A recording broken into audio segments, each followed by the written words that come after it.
जितेंद्र आव्हाड सध्या बोलतायत, थेट जाऊयात.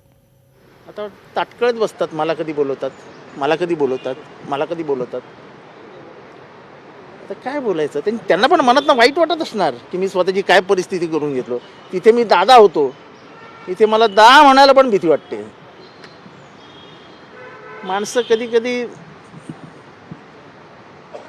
कर्माने अडचणीत येतात, कृत्याने अडचणीत येतात.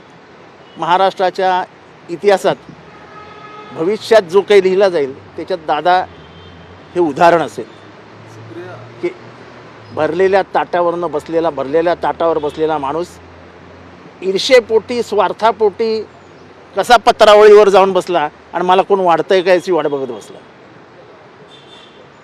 तुम्ही असं म्हटलं की सुप्रिया सुळे कायम दादा करायच्या, पण तुम्हाला ते काय फारसं आवडायचं नाही. पण तुम्ही त्यांना आधी कन्व्हे केलं होतं का काय? सुप्रिया सुळेंना की हो हे फारसं काही पटत नाही इतकं मी सगळं झालंय तर.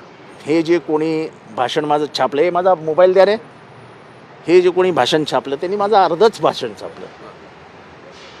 मी असं म्हटलं जरा मागे वा की सुप्रियाताई सारख्या दादा करायच्या, मला काय आवडायचं नाही.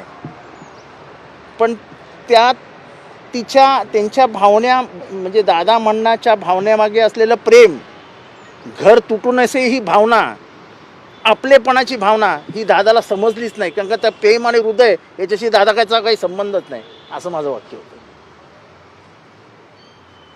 की त्या दादा जे म्हणायच्या त्यांना एक कायम वाटायचं, होय हे घर तुटू नये.